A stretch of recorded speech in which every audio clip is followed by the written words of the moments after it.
क्या सनी देओल एक बार फिर गदर मचाएंगे या आमिर खान और राजकुमार संतोषी इस बार हमें थिएटर में आंसुओं से रुलाने वाले हैं।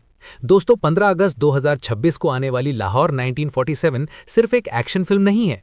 एक अकेली जिद्दी हिंदू औरत, एक मजबूर मुस्लिम परिवार और लाहौर का वो खौफनाक मंजर। आज हम इस मेगा मूवी की पूरी कहानी और क्लाइमैक्स डिकोड करेंगे। पूरा वीडियो एंड तक जरूर देखना क्योंकि क्लाइमैक्स की प्रेडिक्शन आपके होश उड़ा देगी। हेलो दोस्तों और स्वागत है आपका रिव्यू मूवी हिंदी पर। आज हम बात करने वाले हैं आने वाली सबसे बड़ी और एंटिसिपेटेड मूवी लाहौर 1947 के बारे में। जब भी हम सनी देओल और पाकिस्तान का जिक्र सुनते हैं तो दिमाग में सबसे पहले तारा सिंह और हैंड पंप आता है। लेकिन दोस्तों इस बार कहानी बिल्कुल अलग होने वाली है। ये फिल्म बेस करती है असगर वजाहत के एक बहुत ही फेमस प्ले पर जिसका नाम है जिस लाहौर नहीं वेख्या ओ जमया ही नहीं। तो आखिर इस प्ले में ऐसा क्या है जो आमिर खान और राजकुमार संतोषी इस पर फिल्म बना रहे हैं। चलिए कहानी की गहराई में चलते हैं। स्टोरी की शुरुआत होती है 1947 के उस दर्दनाक दौर से जब बंटवारा हो रहा था। हमारी कहानी फोकस करती है एक मुस्लिम फैमिली पर जो लखनऊ से अपनी जान बचाकर पाकिस्तान के लाहौर शहर में माइग्रेट करती है। उनका सब कुछ पीछे छूट गया है। अब नए देश में गवर्नमेंट उस फैमिली को रहने के लिए एक बहुत बड़ी हवेली अलॉट करती है। ये हवेली पहले एक हिंदू फैमिली की हुआ करती थी जो अब वहां नहीं है। लेकिन दोस्तों सबसे बड़ा ट्विस्ट तो अब आता है जब ये मुस्लिम फैमिली उस हवेली का दरवाजा खोलती है और वहां सेटल होने की कोशिश करती है तो उन्हें पता चलता है कि उस हवेली में अभी भी एक बुजुर्ग हिंदू औरत रह रही है। ये रोल निभा रही हैं द लेजेंडरी शबाना आजमी जी। वो वहां से जाने से साफ इनकार कर देती हैं। उनका एक ही डायलॉग और एटीट्यूड है, ये मेरा घर है, मेरे पुरखों का घर है और मैं यहां से मरते दम तक कहीं नहीं जाऊंगी। जरा सोचिए उस वक्त का माहौल। एक तरफ डरी हुई लुटी पिटी मुस्लिम फैमिली जिसे सिर छुपाने की जगह चाहिए और दूसरी तरफ एक ऐसी हिंदू मां जो किसी भी हाल में अपना घर छोड़ने को तैयार नहीं। यहां से शुरू होता है फिल्म का असली इमोशनल ड्रामा और क्लैश।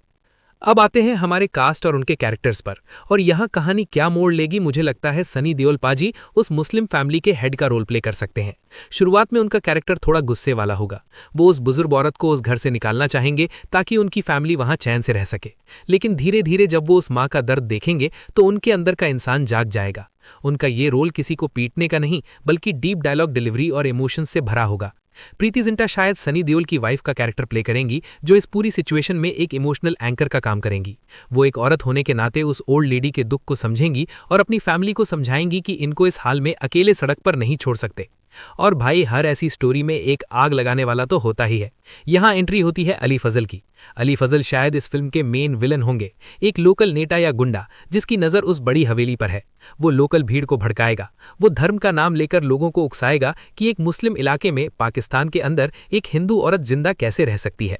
करण देओल का कैरेक्टर भी बहुत क्रूशल होगा। वो नई जनरेशन को रिप्रेजेंट करेंगे जो नफरत के उस माहौल में देख रहा है कि कैसे धर्म से बढ़कर इंसानियत होती है। तो अब आते हैं उस हिस्से पर जिसका आप सबको इंतजार है। फिल्म का क्लाइमैक्स क्या होगा।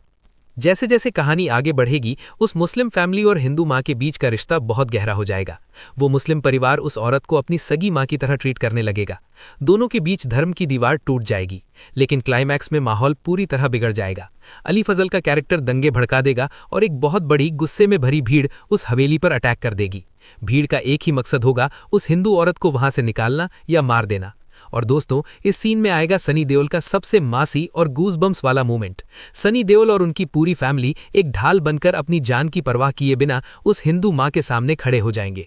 वो उस पागल भीड़ का सामना करेंगे और उनको बताएंगे कि इंसान का खून किसी धर्म का मोहताज नहीं होता।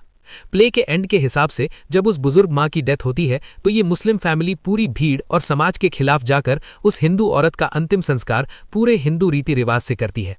जब ये सीन बड़े पर्दे पर आएगा, AR रहमान का बैकग्राउंड म्यूजिक चल रहा होगा और जावेद अख्तर के लिखे हुए डायलॉग्स डिलीवरी होंगे तो लिख के ले लो थिएटर में बैठे हर शख्स की आंखों में आंसू होंगे।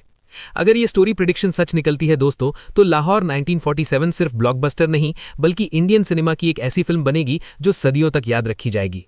ये नफरत पर प्यार और इंसानियत की सबसे बड़ी जीत होगी। आपको क्या लगता है, क्या सनी पाजी इस बार एक्शन अवतार में भीड़ से भिड़ेंगे या सिर्फ अपने डायलॉग से सबको रुला देंगे? अपनी राय नीचे कमेंट्स में जरूर लिखिएगा। अगर आपको ये स्टोरी ब्रेकडाउन पसंद आया हो तो इस वीडियो को जल्दी से एक लाइक कर दो। अपने दोस्तों के साथ शेयर करो जो लाहौर 1947 का वेट कर रहे हैं। और ऐसी ही जबरदस्त रिव्यूज और अपडेट्स के लिए रिव्यू मूवी हिंदी को अभी सब्सक्राइब कर लो। मिलते हैं आपसे अगली वीडियो में, तब तक के लिए जय हिंद।